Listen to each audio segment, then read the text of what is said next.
Papa Tchelanga et Jeannette Kabila. Nous sommes condamnés à vivre ensemble, honorable président. Comme je viens de le dire, nous soutenons les efforts de la paix, mais peut-être j'ai une proposition et peut-être nous devons noter ça aussi. Vu que les FDLR, ce sont des Rwandais, peut-être les Rwandais devaient faire un effort pour dialoguer avec eux, parce que ce sont des Rwandais, ce ne sont pas des Congolais. Ils sont en République démocratique du Congo, mais ce sont des citoyens rwandais. Thank you, Honorable President. I see you're showing me that I should stop. That's what I had to do. Honorable President, I say if, because my brother said it, we have all those groups, and I'm going to say it directly to him. Ce pays, nous les défendrons. En tout cas, au Monimboka Oyo, tout Nazo et Bissabino, tout qu'on défendre Moko Oyo, c'est tous les fronts. Nous allons défendre ces pays. Les robots communicants à Rwanda, Elingaji et Zwabino en otage, Botala Kaba commentaire et belete sur les réseaux sociaux. Et ça, robots communicants à Bango, Bafuta Kaba, tout va commenter. Bazo même Bakombo et Congolais, ce ne sont pas eux, ce ne sont pas des Congolais, ce sont des Rwandais. Bao Bimaka na Poissa. Ne Bao Congolais, Bomonaka. Parce que bangone bakolobela bino na Lingala, bakolobela bino na Chiluba, bakolobela bino na Kikongo, bakolobela bino na Swahili. Mino kona bino parce que les Rwandais ne seront pas mesures parce que banda kolobo tozaba Congolais, toringi torong to papa. Comme ils ne peuvent pas faire de vidéos parce que bokoye babango. Bazwaka ba matière ba tiena minoko ya bande kona bino.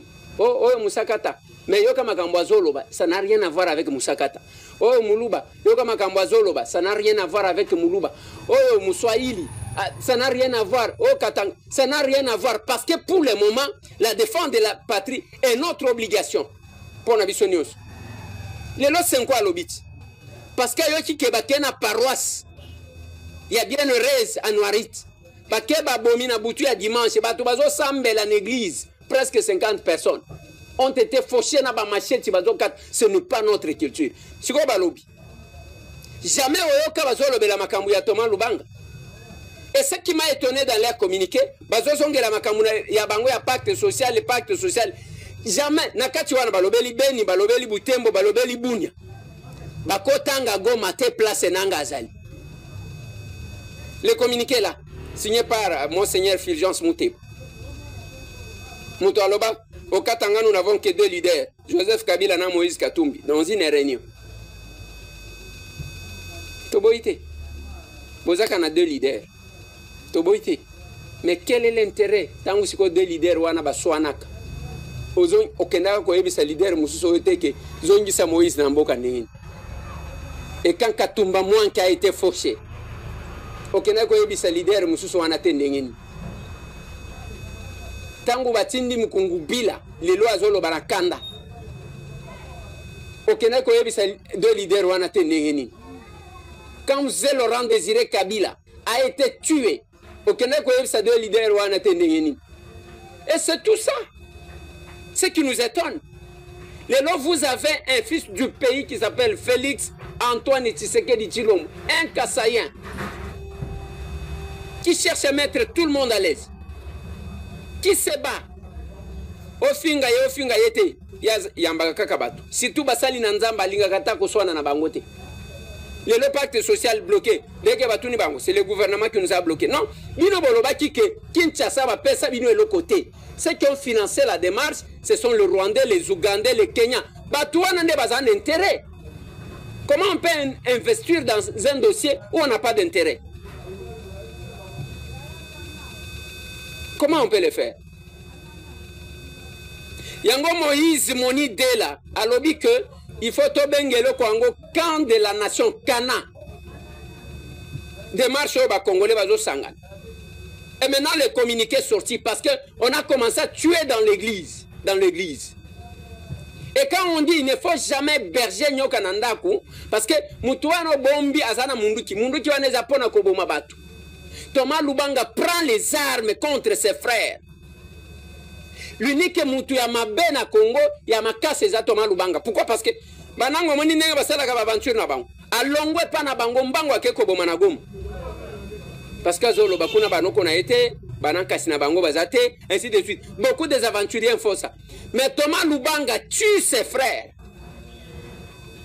Lelo babomi batu na commanda tozakuna na Irumu na province ya Ituri. On a tué comme ça. C'est maintenant que l'église parle. C'est maintenant que l'église parle.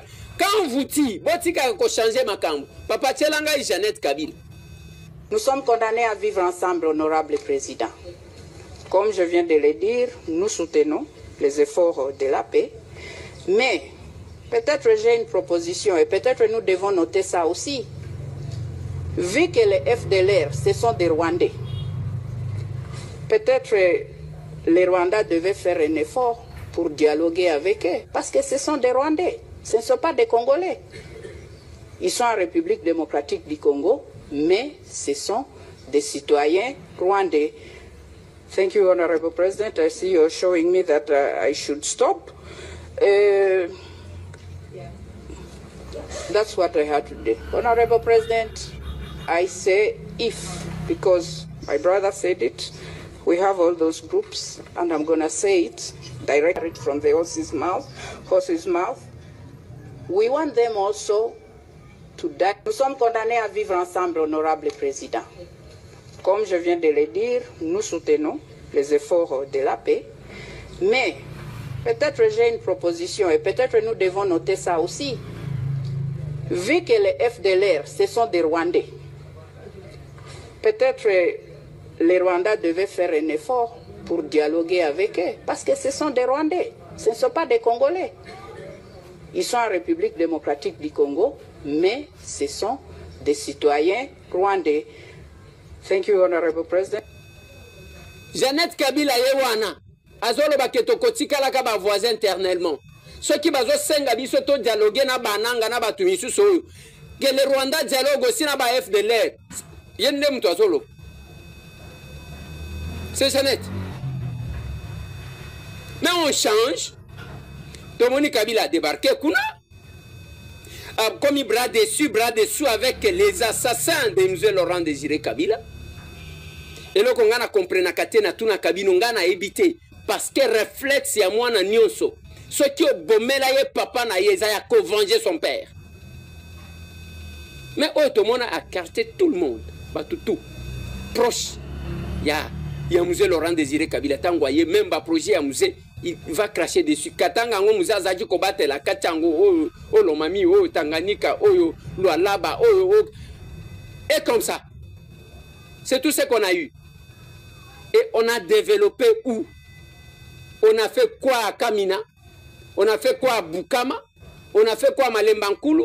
On a fait ce qui au Tali. Tozwata Lualaba.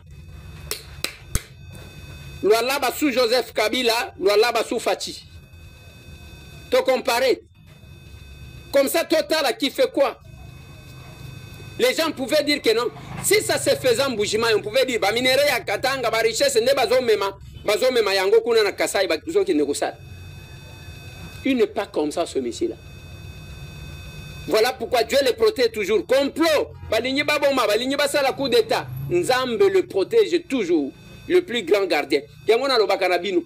Félix Antoine Tshisekedi Chilombo, devant Dieu, il s'agenouille. Il sait que Bokonzinaye, Nzambe Kandem to battre la caille. Joseph Kabila n'atikala jamais comme on a eu à Fukami devant un pasteur. Mais à Sengaba, tu vas voir qu'à photo naïe, bah Fukami la kayango pour na kosambe laïe. C'est compliqué. C'est compliqué. Mais bah tata, nabiso, bah prêtre, bah zo koma, bango ba kotanga. Bukavu te batu bazo kufa na Bukavu wana bakolo bate. Ba o bazo kufa na Goma wana bakolo bate.